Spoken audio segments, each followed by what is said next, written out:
The content you're about to hear is a part of a paid programming segment. The views, opinions, and statements expressed belong solely to the sponsor and do not reflect those of Podcastic or its host. This segment is for informational and promotional purposes only and should not be considered as advice or endorsement. Listener discretion is advised.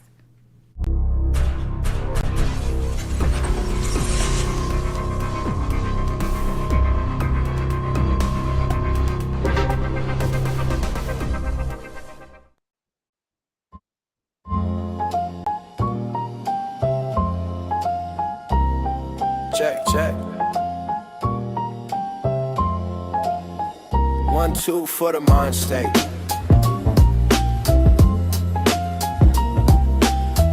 Dez Cortez and Emory Law.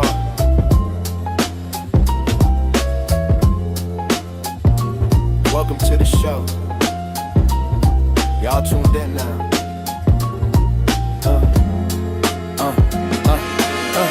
Hit record, time to make it real. This that one show, mentally ill. We don't hide, we just chill. We say the kind of things that you feel. Raw talk from the couch to the curb. Every dark thought from the city to the burbs. From panics on Belle Isle, we even picking up calls. We unpack it all, no mask, no filter at all. Dez say, how you been? Low say, man, where I begin. From meds on the sink to nights you overthink. We drag it to the light, let it blink. This is mentally ill. Say it out loud till it pop like the steel. We ain't running from the pain, we real. Every scar that you hide, we reveal. This is mentally ill. Talk that truth, let the shame stand still. If your mind feel heavy, just chill. Press play, pull up a chair, we heal. We talk therapy, thirst traps break. Yeah. What up, though? Man, welcome to another episode of Mentally Ill. Of course, I am Dez Cortez, and we have a very, very special show. So I really don't need to take up much of your time. We need to hear from our guest. But our guest is a cosmic channel, high vibe music artist, intuitive development coach, spiritual wellness specialist, multi-dimensional healer, holistic healer, a psychic, a galactic shaman, an alchemist, and an entrepreneur. Miss Rissa Vibes, how are you? I'm so good. Can you hear me okay? Yeah, I can hear you. Maybe turn it up just a little bit, but yeah, dope, man. It's really, really dope to have you on. We had a chance to talk in LA. And I wanted to make sure that I got you on here just because the impression that you left on me. And I told you how people around my area really need to hear from you, you know, because I got a lot of people who look like you. And then you were like, well, I'm really not far from your area. So that was dope, too. So tell me about growing up there or just explain the early you. Let's start before everything starts to unfold for you. Sure, yeah. So I was born in Battle Creek, Michigan, and I grew up there kind of. A lot of my family's from there still even, and kind of more parts of Indiana now. But then I, at a pretty young age, moved to California, San Fernando Valley. I was in the Northridge, San Fernando Valley earthquake when I was like 4. And so kind of grew up mainly on the West Coast from there, Thousand Oaks, Agoura Hills, and the Valley, and then moved to Arizona shortly after that and spent most of my life there. And now I'm in Atlanta, so I've been kind of all over the place. I've even lived in like Washington State and things like that too.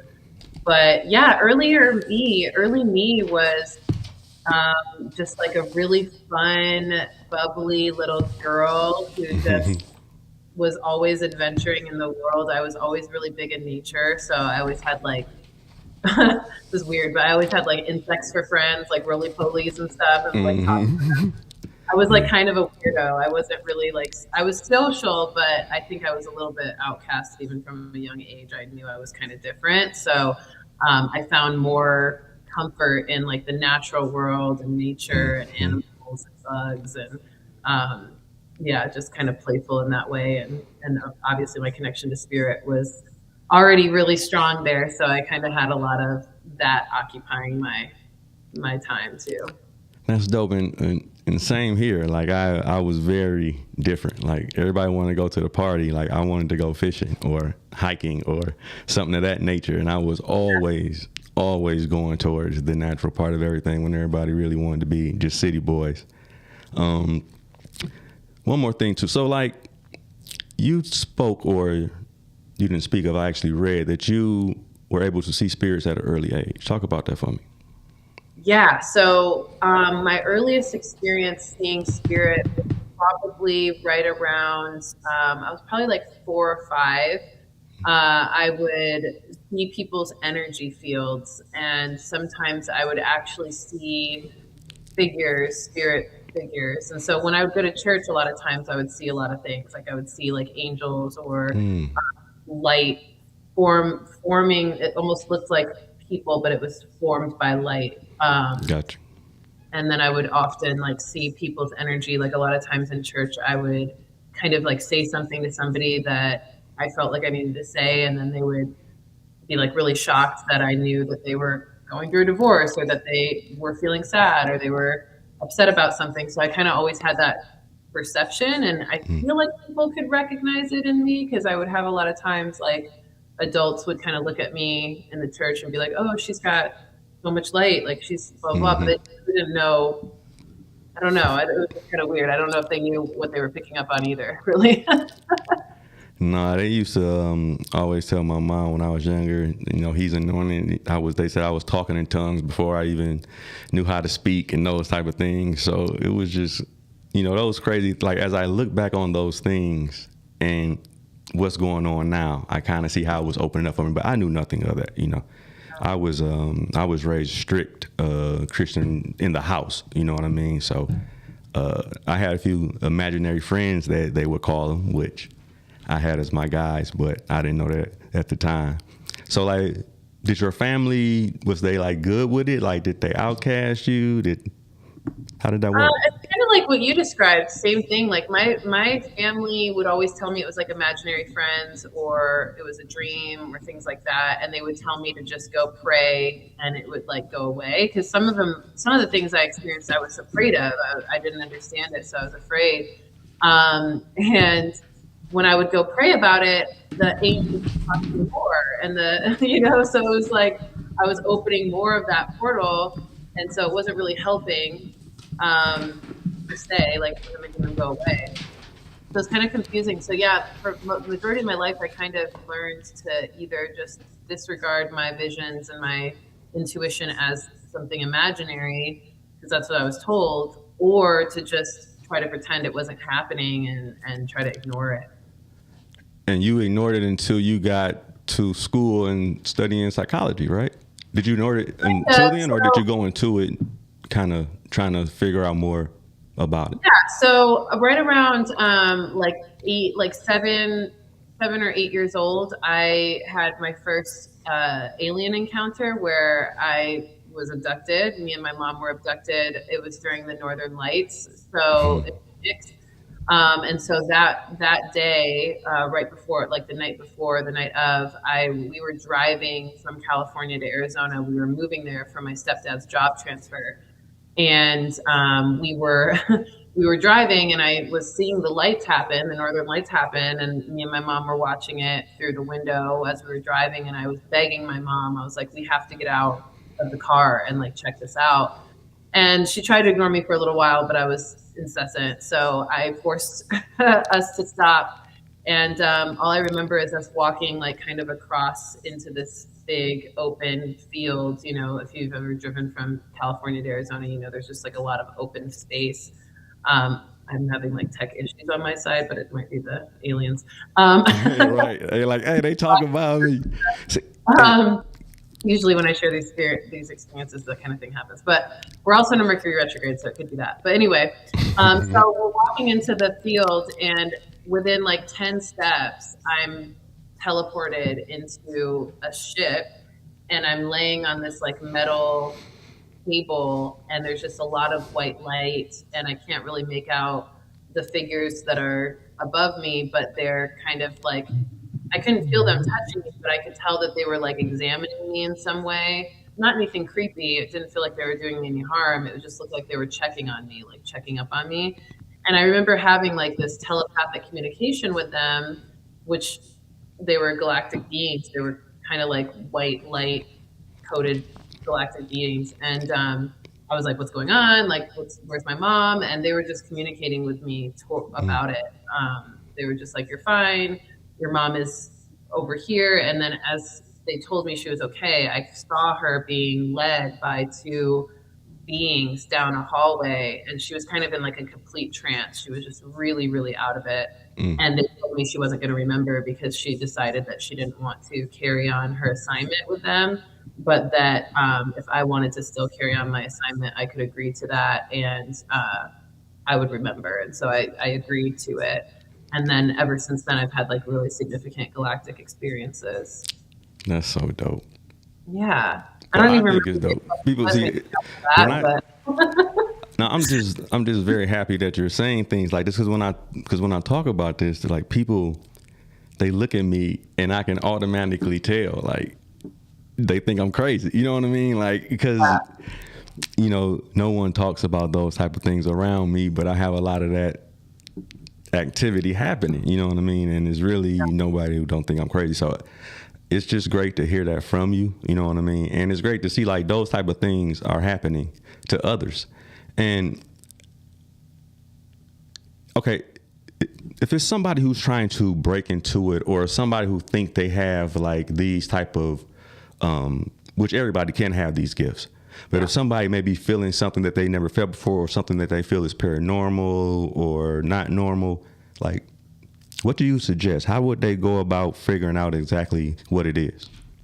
Yeah, so great question. I mean, I learned over time that the best method is to not be afraid, because it's easy to be afraid, but it's not necessary. There's nothing that can hurt you. Like, you know, a lot of movies will tell you different. You know, there's all these movies of like, you know, beings or things hurting humans, or if it's ghosts or whatever hurting humans, and that can't really happen. They can't really transcend the physical realm like that.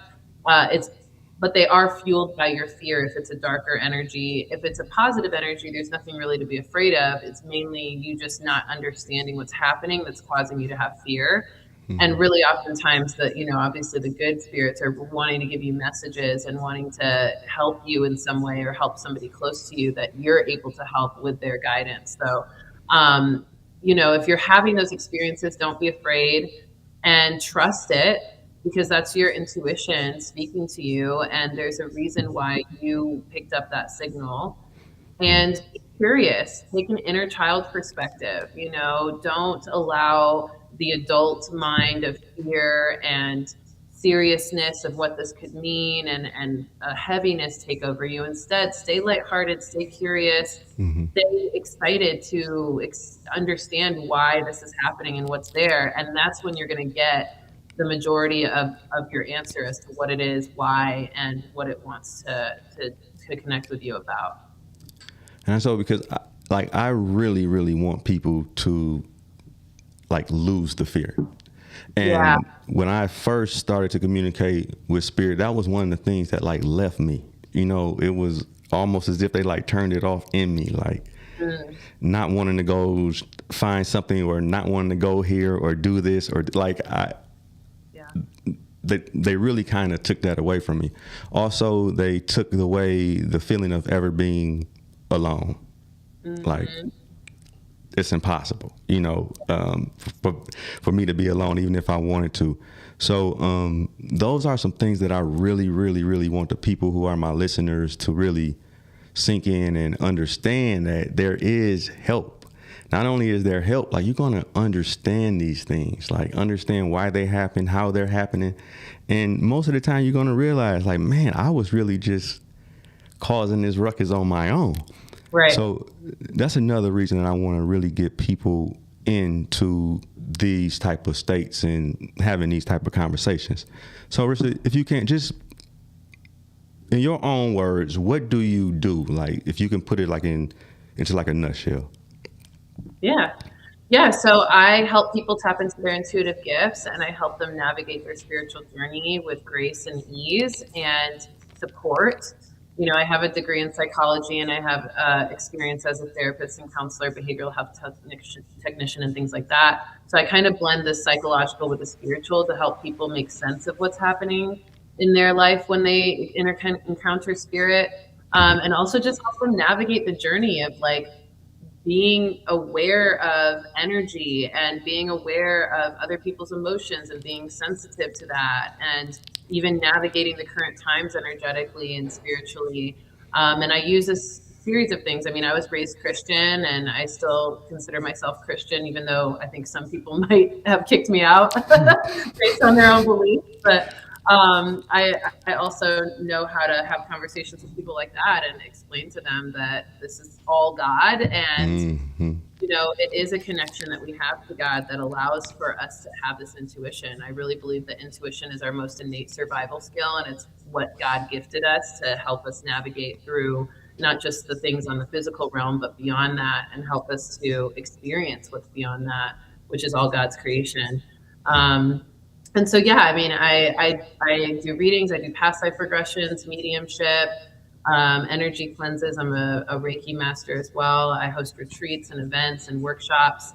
And then I counsel and coach people. But I'm also a high vibe musician. So my music, yeah, like my music, hip hop, soul pop, I call it hippie soul, is kind of it's the music is the way to express a lot of these things where it doesn't feel so heavy and thick. Hey, my people, I'm gonna let y'all know. I went to a Rissa Vibes concert, bro. Listen, go look at all the videos, all the music, please. You thank me later. That's all I'm gonna say. Thank me later, because it is very high vibrational. But what I like about it too is people are able to be sensual. People are able to love themselves and not put themselves in a box or feel like they're this type of person or this type of person. Because, you know, I did Christian rap as a teenager, you know what I mean? If I felt like I was sexually exploiting something or doing something like that, I would have thought that I was sinning. But when I went to that, it was such a freeness at your concert, and anybody who wanted to express themselves in any way. I saw some of the wildest things I've ever saw in my life, but everybody was so happy. Yeah. And it was just such a dope experience. But yeah, I want people also to know that you can be conscious and really understand who you are and be who you are. And that's what I like about it too. So yeah, that's so much of the journey. I feel like that I help people with is just being okay with the experiences they've had authentically and who they are authentically, and getting rid of the fear and the doubt and the resistance to that and the judgment that they have on themselves and even their experiences that they were conditioned to have, you know. And when we free ourselves of that, then we really do, I feel like, open up to a deeper connection with God and source and the creator, you know, all synonymous terms in my head. But yeah.